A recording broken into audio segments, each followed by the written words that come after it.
In the winter of 1943, somewhere in occupied Poland, there existed a place where the very air seemed to carry the weight of unspeakable horror.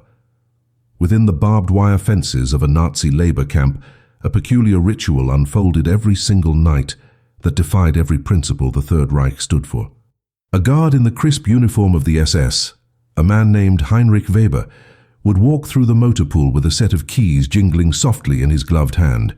He would approach each transport truck systematically, unlock the ignition, remove the key, and replace it with an identical one from his pocket. To any observer, it appeared to be a routine security check. But this wasn't about security at all. This was about mothers. This was about children who would never see another sunrise unless someone broke every rule written in blood and iron. What Heinrich was doing, night after night, was creating a window of exactly 7 minutes when the camp's entire vehicle fleet would fail to start during morning roll call, giving desperate families just enough time to slip through a carefully orchestrated gap in the patrol schedule. The punishment for what he was doing wasn't imprisonment, it was immediate execution, probably preceded by torture that would make him beg for death. And yet, every single night, he continued. Before the war consumed Europe like a ravenous beast, Heinrich Weber was nothing more than a schoolteacher from a small town near Munich. He taught history and literature to children who would later be fed propaganda about racial superiority and manifest destiny. Heinrich himself had never been particularly political, never attended the rallies, never raised his arm with the fervor that characterized the true believers. When conscription came, he found himself assigned to the SS not because of ideological commitment, but because of a clerical error that placed him in the wrong unit. By the time the mistake could have been corrected, he was already wearing the death's head insignia on his collar. The camp where he was stationed in 1942 was technically classified as a labor facility, which meant it existed in a gray zone between the work camps and the extermination centers. Families arrived here by the hundreds every week, packed into cattle cars like livestock, their possessions confiscated, their names replaced with numbers. The conditions were deliberately designed to break the human spirit before breaking the human body. What made this particular camp unique in its cruelty was its proximity to a major railway junction. This meant constant arrivals, constant departures, and a perpetual state of chaos that the commandant, Franz Keller, managed with ruthless efficiency. Keller was a man who believed in order above all else, who saw the camp not as a place of suffering, but as a finely tuned machine requiring precise maintenance. Every guard had their assigned role, every prisoner their designated task, every vehicle its specific purpose. The trucks that Heinrich sabotaged every night were used primarily for two functions. During the day, they transported workers to nearby factories where they manufactured ammunition and military supplies. At dawn, before the workers were loaded, these same trucks would circle the perimeter of the camp in a security patrol that lasted exactly 23 minutes. This patrol was sacred, unbreakable, the backbone of Keller's security system. Heinrich's awakening to the true nature of what was happening didn't come from witnessing a single atrocity. It came gradually, like poison seeping into groundwater. He watched as children arrived with their mothers, eyes still bright with the innocence that war hadn't yet stolen. Within weeks, those same children became hollow-eyed shadows, their small bodies wasting away on rations that barely sustained life. He watched mothers trade their last possessions for an extra piece of bread, watched them shield their children from the cold with their own bodies during the brutal Polish winters. One particular moment changed everything for Heinrich. It was a Tuesday morning in November of 1942 when he witnessed a mother named Anna Richter attempt to give her portion of watery soup to her 6-year-old daughter. A guard struck her across the face for the transgression, screaming that even the smallest deviation from protocol would not be tolerated. The daughter cried, the mother bled, and Heinrich felt something fundamental break inside his chest. That night, he began studying the camp's routine with the precision of a military strategist. He noticed that the morning vehicle patrol created a 7-minute window when the eastern fence was completely unwatched. He observed that the trucks, if they failed to start, would cause confusion that lasted exactly long enough for that window to remain open. He understood that the mechanics would blame the cold, the poor fuel quality, anything except sabotage. And he realized that if he switched the keys every night, returning the correct ones just before dawn, he could create this window repeatedly without arousing suspicion. The plan was insane. The risk was absolute. But the alternative was watching more mothers like Anna waste away while he did nothing. Heinrich was not a hero by nature, not a man predisposed to grand gestures or suicidal bravery. He was simply a schoolteacher who remembered teaching his students about moral courage, and who could not bear the weight of his own hypocrisy. The first night he executed his plan, his hands shook so violently that he could barely insert the keys into the ignitions. He expected sirens, searchlights, the crack of gunfire. Instead, there was only silence and the soft crunch of snow beneath his boots. The next morning, when the trucks failed to start, there was confusion, shouting, mechanics scrambling with cold hands to diagnose the problem. And in that chaos, hidden behind a storage shed, Anna Richter and her daughter slipped through a gap in the fence that Heinrich had quietly identified weeks before. They disappeared into the forest beyond, carrying nothing but the clothes on their backs and a hope so fragile it might shatter at the slightest touch.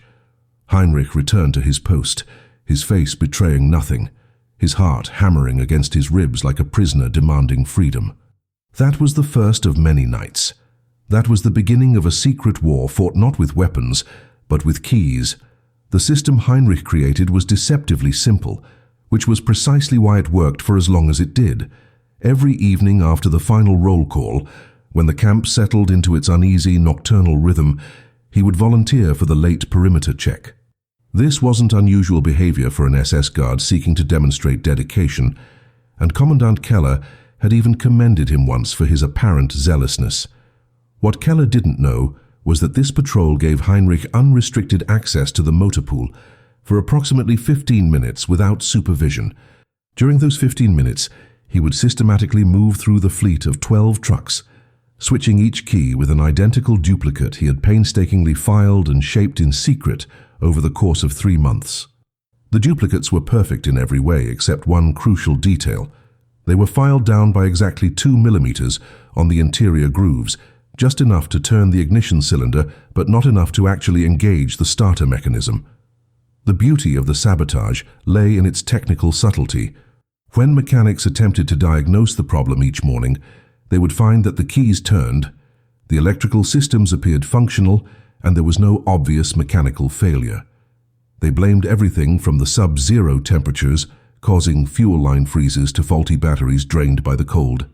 Heinrich had counted on their assumption that multiple simultaneous failures must have a common environmental cause rather than intentional sabotage.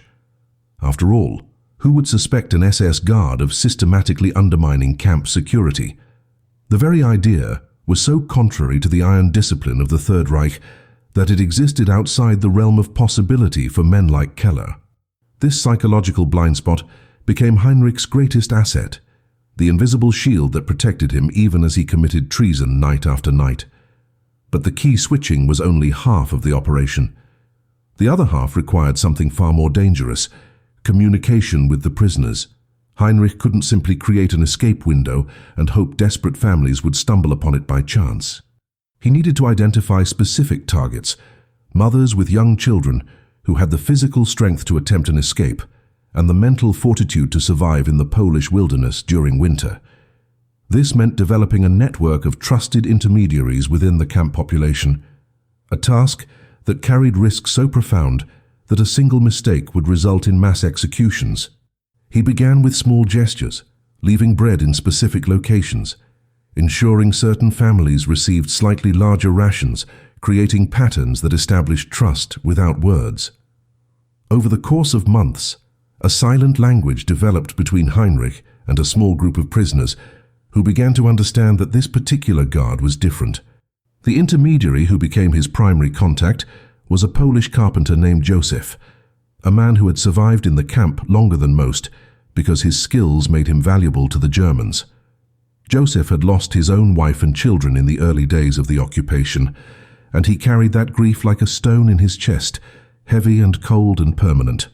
When he finally understood what Heinrich was offering, he wept silently in the corner of the carpentry workshop, his shoulders shaking with emotions he had thought the camp had beaten out of him years ago.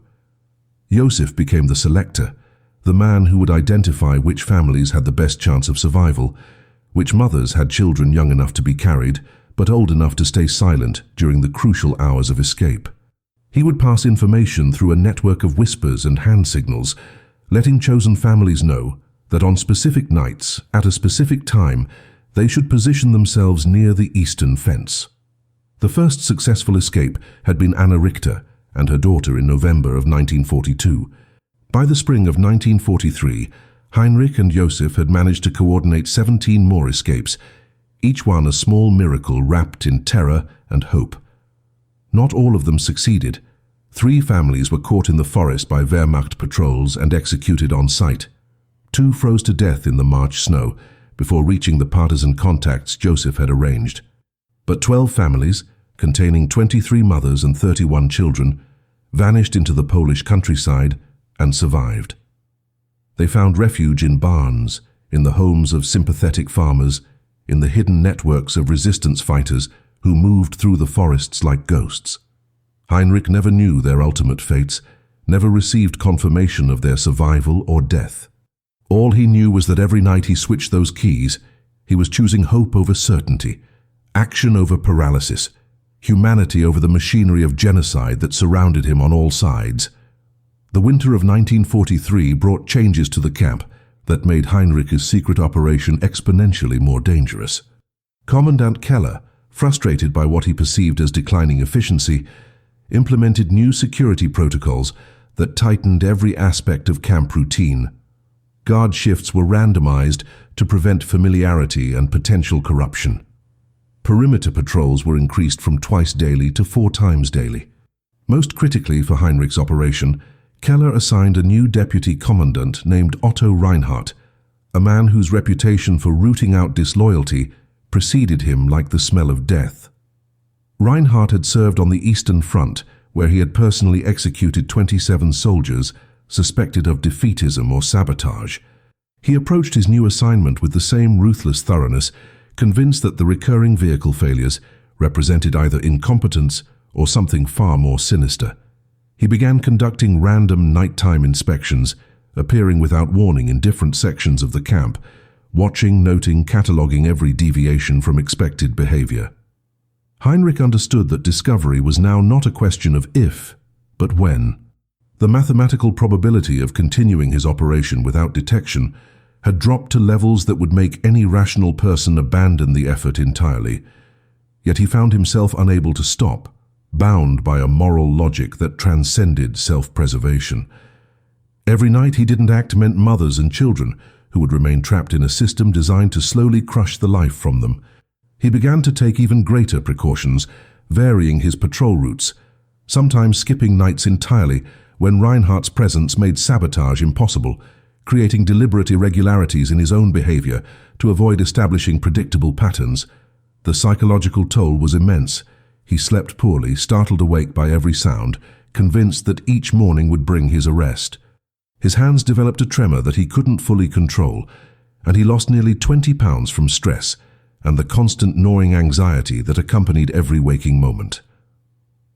The crisis point arrived on a rain-soaked night in April, when Heinrich entered the motor pool to find Reinhardt standing among the trucks, smoking a cigarette, watching the rain create rivers in the muddy ground.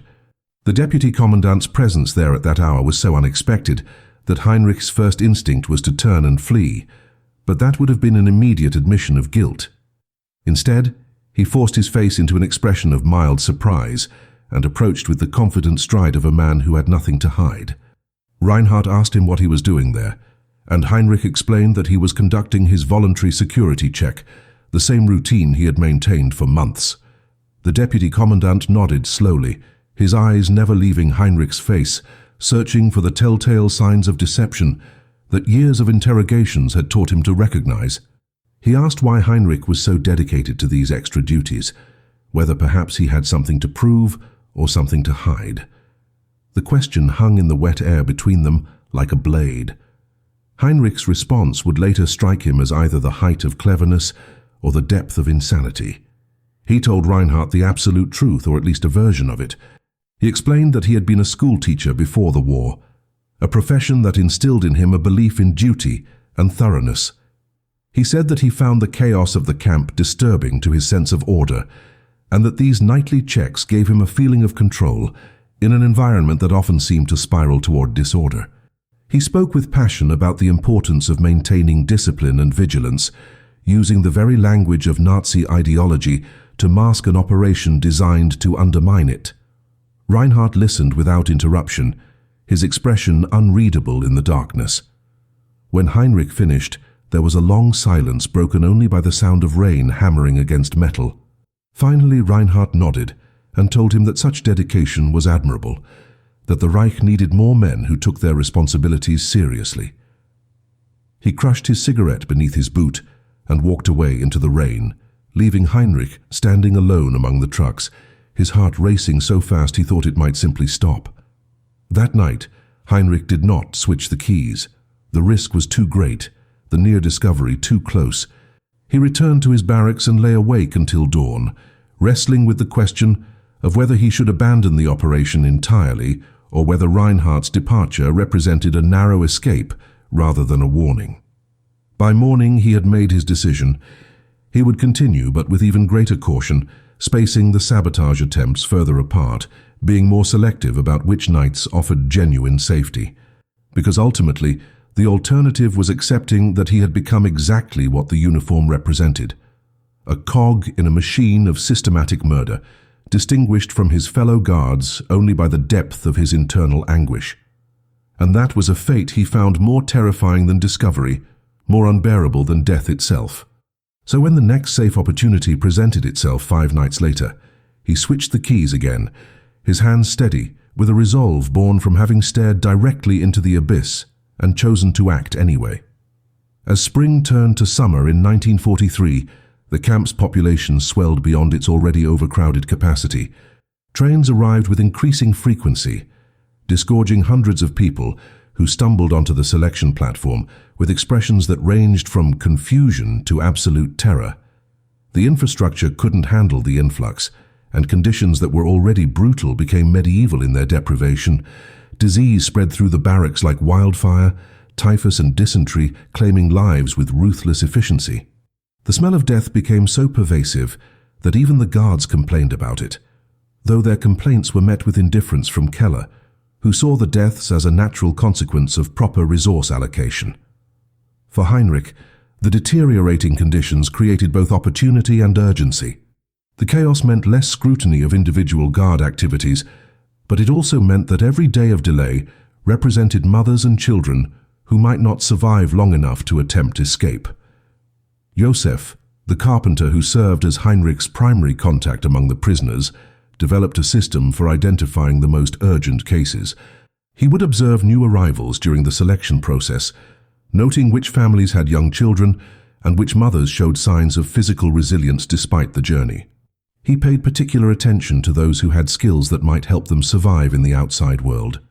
Women who had been farmers and understood how to live off the land, those who spoke multiple languages and could navigate the complex ethnic landscape of occupied Poland, mothers who had medical training that could be bartered for shelter and protection. The selection was always agonizing because for every family chosen, dozens of others remained behind, their chances of survival diminishing with each passing week. Joseph struggled with the moral weight of playing God, of deciding who deserved the chance at freedom and who would be left to face an almost certain death. He confided to Heinrich once through a series of coded messages that he dreamed every night of the children he hadn't chosen, their faces accusing him in the darkness. The actual mechanics of each escape required coordination so precise that a single minute's deviation could mean disaster. Heinrich would identify a night when security conditions were optimal, when Reinhardt was occupied elsewhere, when weather conditions would mask movement, when the guard rotations created the necessary gap in surveillance. He would mark a specific fence post with a barely visible chalk mark that Joseph would check during his daily work detail. Joseph would then communicate the timing to the selected family through the network of prisoners, using a system of gestures and carefully placed objects that had evolved into a sophisticated silent language. On the designated night, At exactly 4:30 in the morning, Heinrich would complete his key-switching operation. At 4:45, the selected family would position themselves behind the storage shed near the eastern fence. At 4:52, when the dawn patrol discovered the vehicle failures and confusion erupted, the family would have exactly 7 minutes to cut through a pre-weakened section of fence and disappear into the tree line 200 meters away. The escape that occurred on the night of June 18th became the operation's most dramatic success and nearly its final catastrophe. The family selected that night consisted of a mother named Rebecca, her 2 daughters aged 7 and 9, and her mother-in-law, who was nearly 70 years old. Joseph had initially rejected them as candidates because the grandmother seemed too frail to survive the physical demands of escape and evasion. But Rebecca had been a nurse before the war, and her medical skills made her valuable enough to partisan groups that they had specifically requested her extraction through the underground network. Heinrich approved the attempt despite his own reservations, understanding that opportunities for such high-value rescues were rare. The night itself was perfect from a tactical standpoint. Heavy cloud cover, no moon, a warm drizzle that would mask sound and discourage guards from maintaining vigilant observation. Heinrich switched the keys at exactly 4:30, confirmed the chalk marks removal indicating the family was aware and ready, and returned to his post to wait for the chaos he knew would follow. At 4:52, the morning patrol began their vehicle checks and discovered the failures. The shouting and confusion erupted exactly as Heinrich had anticipated, and he allowed himself a moment of relief as he imagined Rebecca and her family slipping through the fence. But then, at 4:57, disaster struck. One of the younger guards, a recent arrival eager to prove his dedication, had decided to conduct an unauthorized foot patrol of the eastern perimeter. He stumbled upon the family just as they were pushing through the fence, the grandmother struggling with the wire, while Rebecca tried to simultaneously help her and keep her daughters quiet. The guard raised his rifle and shouted for them to stop, his voice cutting through the dawn air like a blade. In that frozen moment, Heinrich understood that everything was about to unravel. The escape would be connected to the vehicle failures, investigations would follow, and the careful architecture of deception he had built over months would collapse. He had perhaps seconds to make a choice that would determine whether his operation died with this single failure or whether it could somehow continue. What happened next would haunt him for the rest of his life. Heinrich didn't think. Thinking would have paralyzed him, would have forced him to calculate odds and consequences that his rational mind couldn't accept. Instead, he acted on pure instinct, running toward the eastern fence while shouting that he had spotted the escapees and was moving to intercept. He reached the young guard just as the man's finger was tightening on the trigger, and in a move that he would replay in his mind thousands of times, Heinrich struck the guard's rifle upward, just as it discharged. The shot went wild, the bullet disappearing harmlessly into the sky, and in the confusion of that moment, Heinrich spun toward Rebecca's family and screamed at them in Polish to run. Now, immediately, don't look back. The grandmother stumbled. One of the daughters hesitated, but Rebecca understood the gift being offered and grabbed both children, practically dragging her family through the gap in the fence and into the forest beyond. The entire sequence lasted perhaps 10 seconds, but in those 10 seconds, Heinrich crossed a line from passive resistance to active participation, from enabling escape to directly facilitating it in front of a witness. The young guard stared at Heinrich with an expression of complete confusion, trying to process what had just happened. Heinrich knew he had moments to construct a narrative that would explain his actions, and he did so with a combination of anger and authority that surprised even himself. He grabbed the young guard by his collar and screamed at him for firing without authorization, for potentially alerting the entire camp to a situation that could have been handled quietly. He demanded to know why the guard was conducting unauthorized patrols instead of following his assigned route, whether he thought himself smarter than the commandant who had designed the security protocols. The verbal assault was so fierce and so unexpected that the young guard actually stammered an apology, his earlier certainty evaporating under the onslaught.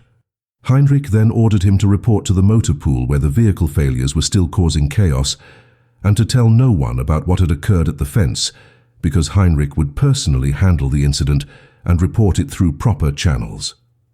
The guard, thoroughly cowed and eager to escape the confrontation, actually saluted before hurrying away into the pre-dawn darkness. Heinrich stood alone at the fence, his hands shaking violently, his breath coming in ragged gasps.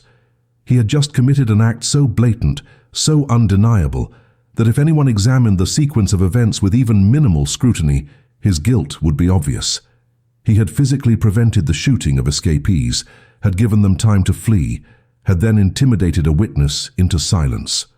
This wasn't the subtle sabotage of switched keys. This was open treason, committed in full view of another SS guard. The intelligent course of action would be to disappear, to attempt his own escape, before the young guard's inevitable report triggered an investigation. But Heinrich understood that running would confirm guilt and would likely result in mass reprisals against the prisoners, particularly Josef and the others who had been part of his network. So instead, he made a different calculation. He would gamble everything on the young guard's inexperience, on his fear of having violated protocol by conducting unauthorized patrols, on his desire to avoid admitting he had been outmaneuvered by a superior. Heinrich returned to his barracks and wrote a brief incident report, claiming he had discovered evidence of attempted fence tampering during his routine security check, that he had reinforced the weak point, and that he had encountered a guard conducting unauthorized patrol and had ordered him back to his assigned position. He filed the report in the routine security log, where it would be buried among dozens of similar minor incidents, unlikely to attract attention unless someone was specifically looking for it. Then he waited, every muscle in his body tense, expecting at any moment to hear boots approaching his door, to see Reinhardt's cold eyes staring at him with the knowledge of betrayal. Hours passed. The morning rolled on with its usual brutal routine. Prisoners were marched to work details. Guards changed shifts. The camp functioned with its normal mechanical precision. No one came for Heinrich. The young guard apparently filed no counter-report, either because he feared the consequences of admitting his unauthorized patrol, or because Heinrich's aggressive confrontation had convinced him that the incident was better forgotten. By evening, Heinrich allowed himself to believe he might have survived. Rebecca and her family had gained a full day's head start, and if they had moved quickly and intelligently, they might already be beyond the reach of pursuit. Joseph confirmed through the network that the family had made contact with partisan guides who would lead them to a safe house network extending deep into the countryside. The escape was a success, but its cost had been Heinrich's last remaining margin of safety. He understood with absolute clarity that he could never again act so directly, that the next crisis would have to play out without his intervention regardless of the consequences. The psychological burden of this realization was crushing. He had built his operation on the belief that he could make a difference while maintaining enough cover to continue operating, but the events of June 18th had proven that belief to be a comfortable delusion. Every successful escape brought him closer to the moment when luck would run out, when the mathematical certainty of discovery would overcome the temporary advantages of chaos and assumption. He was living on borrowed time, and every night he switched those keys was another step closer to an end he could see approaching with terrible clarity. The summer of 1943 brought a heat that turned the camp into a vision of hell on earth. The barracks, already overcrowded beyond any reasonable capacity, became suffocating ovens where prisoners struggled to breathe air thick with the stench of unwashed bodies and untreated illness. Water rations were cut as the nearby wells began to run dry, and guards patrolled with wetted cloths over their faces to filter out the worst of the smell that hung over the compound like a physical presence. For Heinrich, the heat created new problems for his operation. The switched keys, when exposed to extreme temperature fluctuations between night and day, began to warp slightly, creating inconsistencies that made the morning failures less predictable. Some trucks started despite the sabotaged keys, others failed in ways that seemed suspicious rather than environmental. The mechanics were beginning to notice patterns, beginning to ask questions that came dangerously close to the truth. Heinrich knew he needed to either refine his technique or accept that his window of operation was closing faster than he had anticipated. But even as the technical challenges mounted, the moral imperative to continue became more urgent than ever. The increased deportations meant that children were arriving at the camp in unprecedented numbers, their small faces pressed against the slats of cattle cars, their voices calling out for water that no one would provide. Heinrich watched these arrivals with a growing sense of desperation, understanding that the selection process was now sending mothers with infants directly to their deaths because the camp infrastructure couldn't support them even as slave labor. Joseph identified a young mother named Elsa, who had arrived with twin boys, barely 2 years old, still healthy enough to survive if they could escape quickly. The problem was that moving with 2 toddlers would be nearly impossible during the tight 7-minute window, and any delay would mean certain recapture. Heinrich and Joseph debated through their coded communication system whether the attempt was worth the risk, whether they should focus instead on mothers with older children who could move faster and follow instructions more reliably. The decision was made for them when Heinrich witnessed an incident that crystallized everything he had been fighting against. During an afternoon work detail, one of Elsa's twins began crying from hunger and exhaustion. The boy's wailing disturbed a guard who was trying to sleep off a hangover in the shade of a nearby building. The guard approached Elsa and demanded she silence the child immediately. Elsa, desperate and terrified, tried to comfort her son, but the boy was beyond consolation, his cries intensifying as only a hungry toddler's can. The guard, enraged by what he perceived as deliberate disobedience, grabbed the child from Elsa's arms and struck him across the face with enough force to split the boy's lip.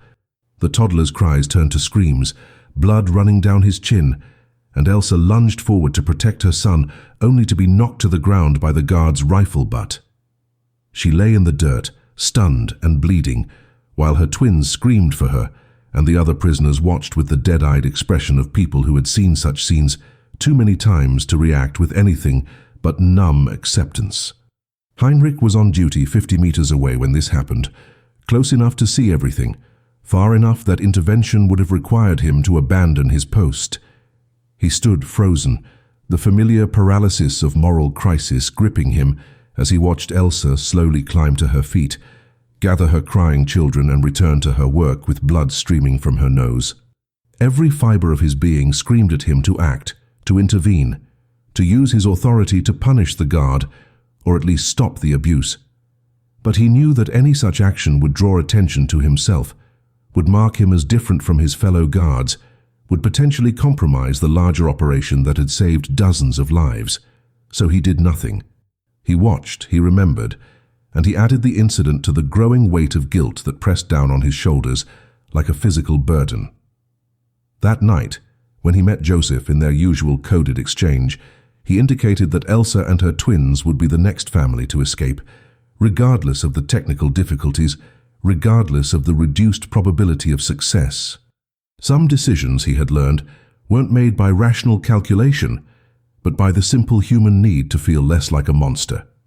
The preparation for Elsa's escape required innovations to the standard procedure.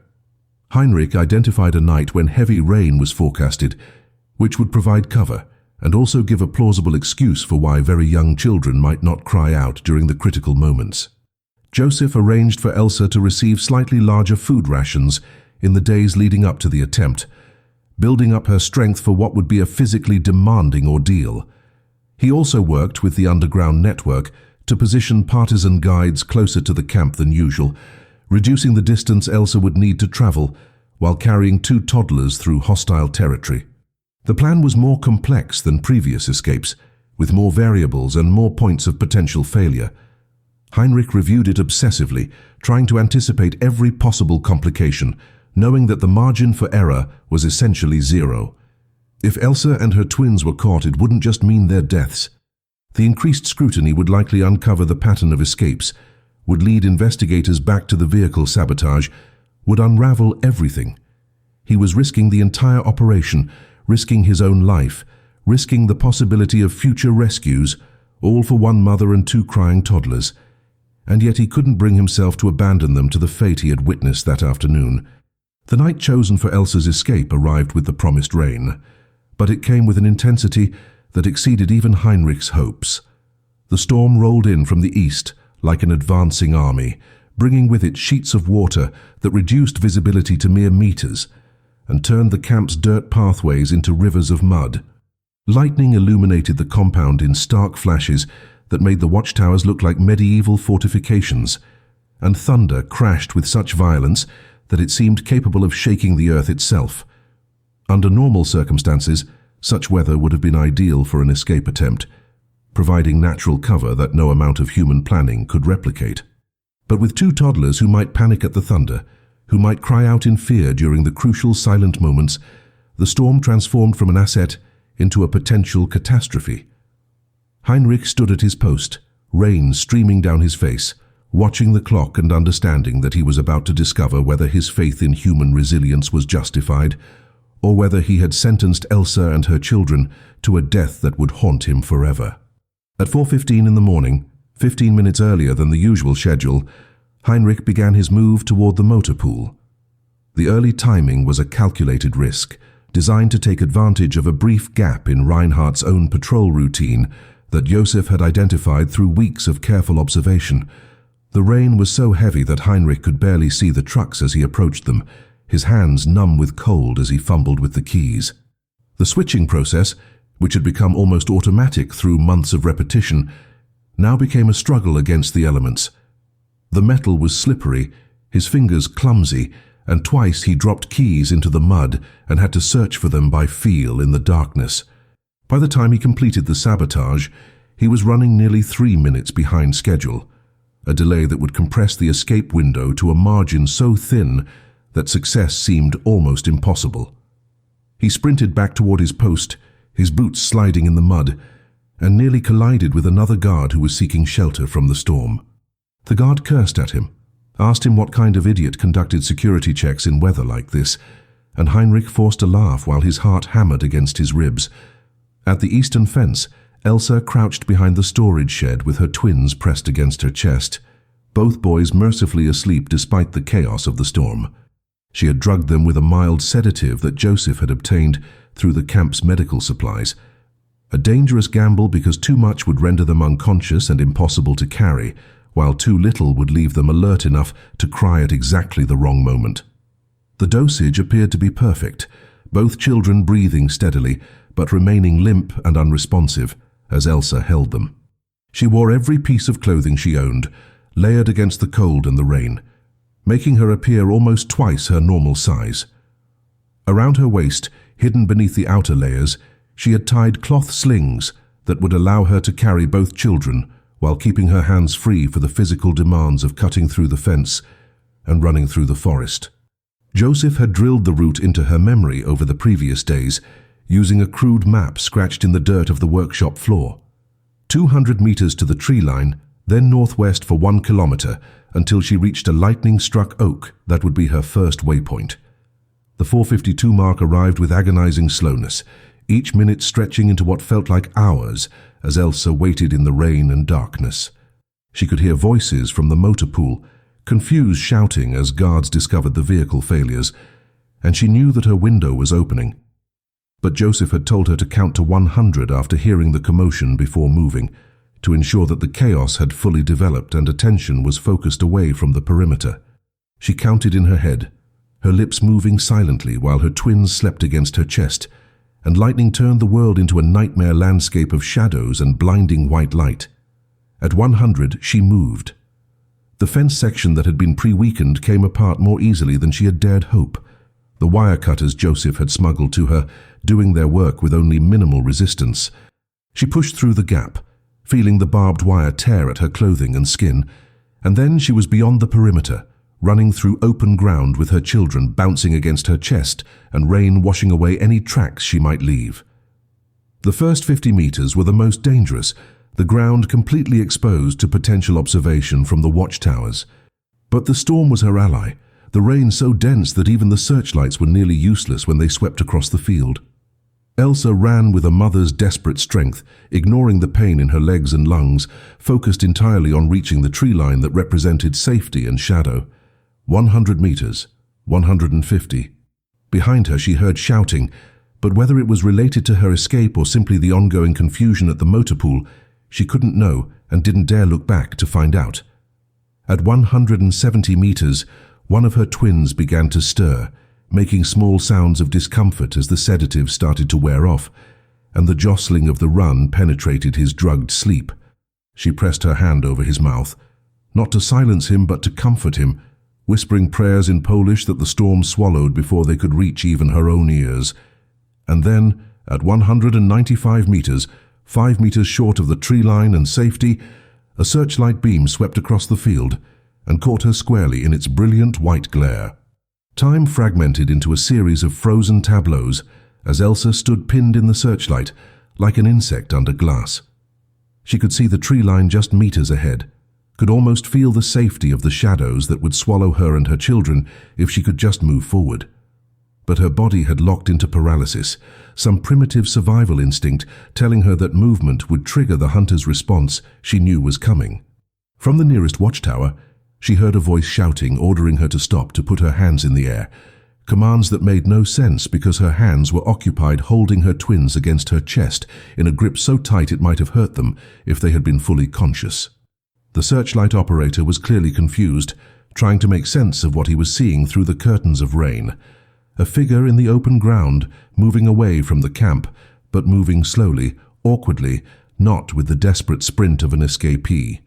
The seconds stretched as the guard in the tower tried to decide whether this warranted raising an alarm, or whether it was simply a prisoner who had become disoriented in the storm and wandered beyond the fence by accident.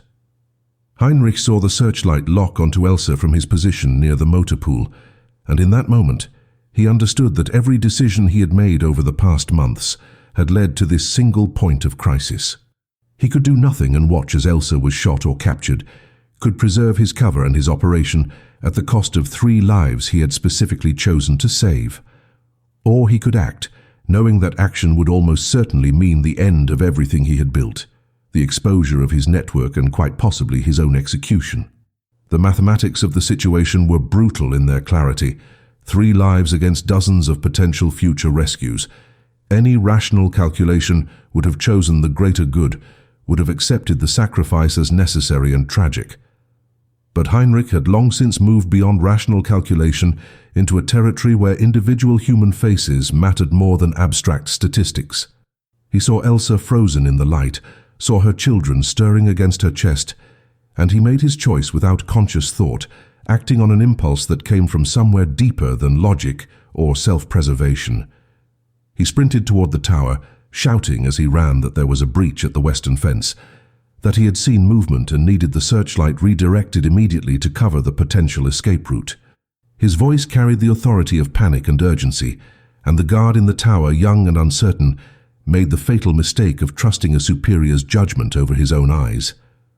The searchlight swung away from Elsa, sweeping across to the western perimeter where there was nothing but rain and darkness. In the 3 seconds of confusion this created, Elsa's paralysis broke, and she lunged forward into the tree line, crashing through undergrowth with her twins clutched against her chest.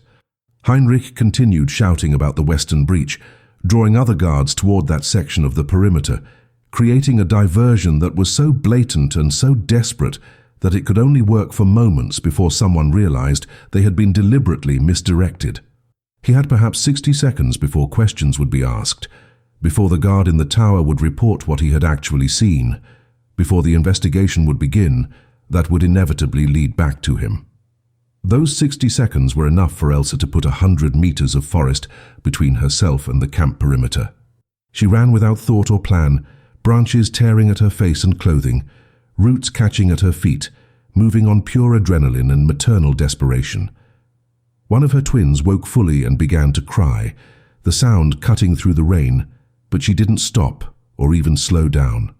She ran until her lungs burned and her legs threatened to collapse, ran until the lights of the camp were no longer visible through the trees, ran until she stumbled into a small ravine and fell, rolling down the muddy slope with her children somehow still clutched against her chest. She lay at the bottom in the darkness and rain, gasping for air, listening for sounds of pursuit, waiting for the shots or the shouts that would mean capture. But there was only the sound of rain and her own ragged breathing, and the crying of her son who had been torn from sleep into this nightmare of flight and fear. She had made it beyond the immediate perimeter, but she was lost in a forest in the middle of a storm with two small children and no clear sense of direction or destination.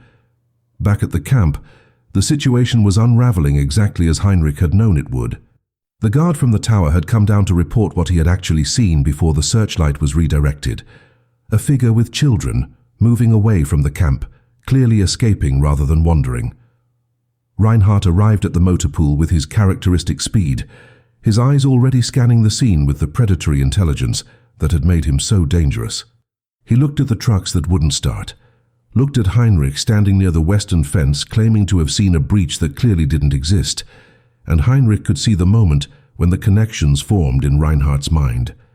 The deputy commandant's face transformed from confusion to understanding to a cold fury that promised consequences beyond anything Heinrich had allowed himself to imagine.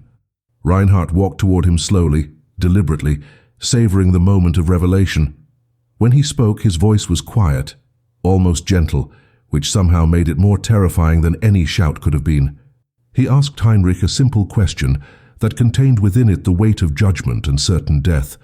Exactly how long had he been helping prisoners escape, and precisely how many lives had he valued more than his oath to the Reich and the Führer who embodied it? Heinrich could have lied. Some part of his mind was already constructing elaborate explanations, plausible denials, alternative narratives that might have created enough doubt to delay the inevitable. But standing there in the rain with Reinhardt's eyes boring into him like drills, he found that he had no energy left for deception. The months of living with constant fear, of carrying the weight of secrets that could mean death, of watching horrors while pretending to be complicit in them, had exhausted something fundamental in his spirit. So instead of lying, he simply stood silent, his lack of response serving as a confession more damning than any words could have been. Reinhardt nodded slowly, as if Heinrich's silence had confirmed something he had suspected for weeks. He gestured to two nearby guards who moved to flank Heinrich, their rifles raised, their faces showing the disgust that came from discovering a traitor in their midst. Reinhardt ordered them to secure the prisoner, the word itself marking Heinrich's transformation from colleague to enemy, from guard to condemned man. As they roughly pulled his arms behind his back and bound his wrists with wire, Heinrich felt an unexpected sense of relief wash over him, the strange peace that comes from knowing that the waiting is finally over.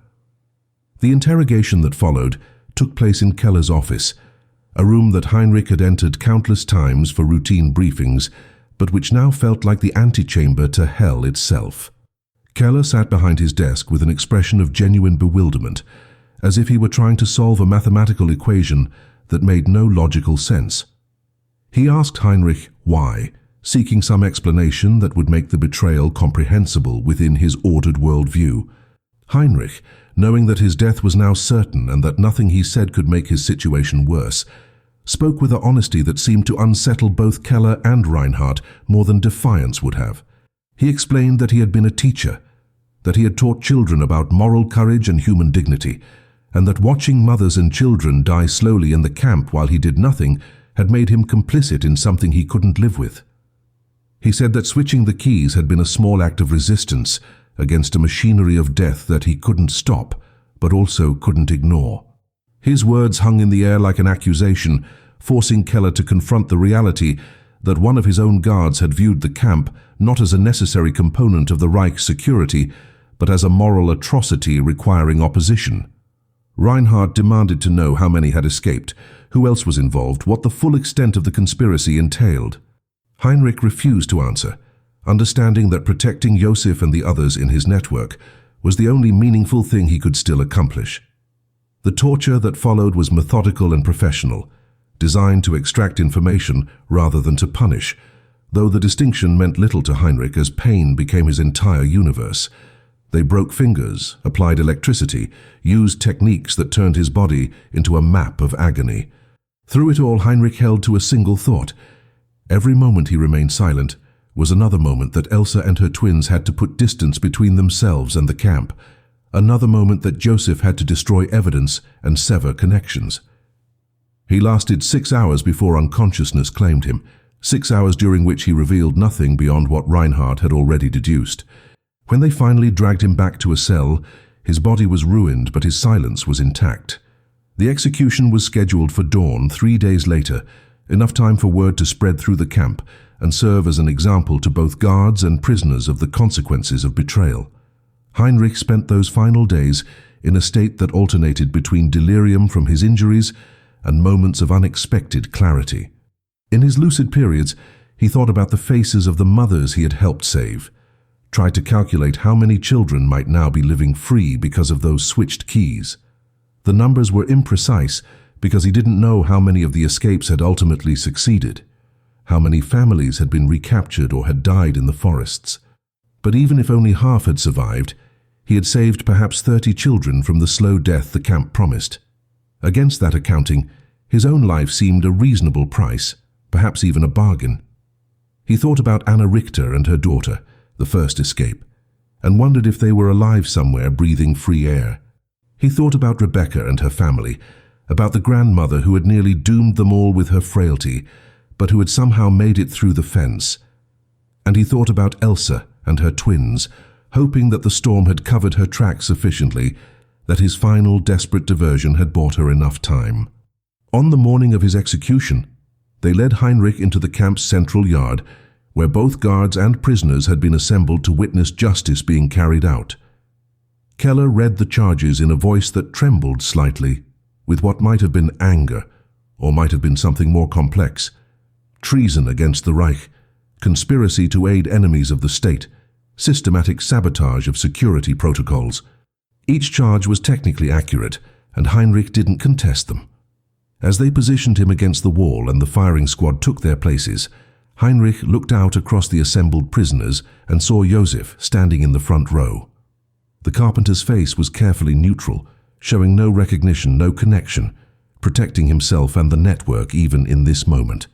But his right hand was pressed against his chest, over his heart, in a gesture that could have been casual, but which Heinrich understood as a final salute. In the seconds before the rifles fired, Heinrich thought about his students from before the war, the children he had taught about courage and principle. He hoped that if they ever learned what he had done, they would understand that he had finally lived up to the lessons he had tried to teach them. The rifles cracked, the world went white, and Heinrich Weber's war ended, not with the glory the Reich promised its heroes, but with a teacher's quiet satisfaction of having left the world slightly better than he had found it. The official record states that Heinrich Weber was executed for treason on a morning in July 1943, that his body was disposed of without ceremony, and that his actions resulted in the escape of an undetermined number of prisoners who were never recaptured. What the official record doesn't contain are the testimonies that emerged decades later, after the war had ended, and survivors began to speak about the networks of resistance that had operated within the camps. Anna Richter survived the war and eventually emigrated to Israel, where in 1968 she gave testimony to historians documenting the Holocaust. She spoke of a guard who had created escape opportunities through vehicle sabotage, though she never knew his name, and could only describe him as a quiet man who seemed perpetually afraid. Rebecca, the nurse whose dramatic escape nearly exposed the entire operation, survived in the forests with partisan groups and later testified at war crimes trials about the underground networks that had saved her family. She mentioned a German guard who had physically prevented her capture, an act so unusual that investigators initially dismissed it as embellishment or confusion. And Elsa, who carried her twins through that terrible storm, made it to safety with the help of partisan guides who found her in the forest 2 days after her escape. Her sons grew up free, never knowing how close they had come to death, never fully understanding that their survival had been purchased with the life of a man whose name their mother spoke only rarely and always with tears. Joseph the carpenter survived the camp's eventual liberation in 1945, though he lived only 3 more years before cancer claimed him. Before his death, he gave a detailed account of the escape network to a journalist who was documenting resistance activities within the concentration camp system. Joseph estimated that over the course of 10 months, approximately 42 people had escaped through the windows, created by Heinrich's sabotage, though he acknowledged that this number was approximate and that he had no way of knowing how many had ultimately survived in the forests and countryside beyond the camp. He described Heinrich not as a hero in the traditional sense, but as a man who had been slowly destroyed by the conflict between his duty and his conscience, who had chosen to act not because he was brave, but because inaction had become more unbearable than the certainty of death. Joseph's testimony was largely ignored when it was first published, lost among the thousands of Holocaust narratives that emerged in the post-war years, but it was rediscovered by researchers in the 1980s and has since become a small but significant part of the historical record of resistance within the Nazi camp system. The question that haunts this story, the question that separates Heinrich's actions from comfortable narratives of heroism, is whether his choices were justified by their outcomes.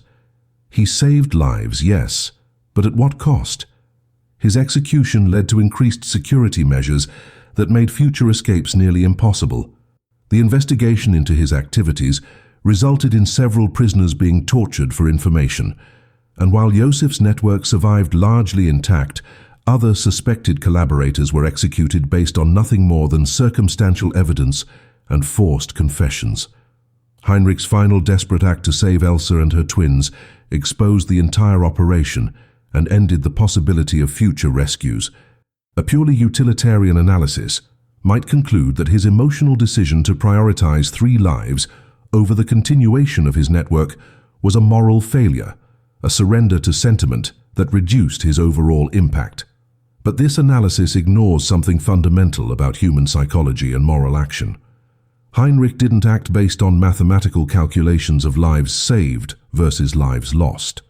He acted because in that specific moment, with those specific people, inaction would have broken something essential in his understanding of himself as a human being with moral agency. What makes Heinrich Weber's story particularly valuable in our current moment is that it forces us to confront uncomfortable questions about complicity and resistance that have no easy answers. He was not a resistance fighter who joined the war effort knowing the risks. He was an ordinary person who found himself part of a machinery of death through circumstances partly beyond his control, who then had to decide whether to accept his role or to resist at enormous personal cost. Most people in his position chose acceptance, chose to tell themselves that individual action was meaningless, that survival required moral compromise, that the system was too large and too terrible to oppose. Heinrich chose differently, but his choice didn't come with the clear moral certainty that we might wish for.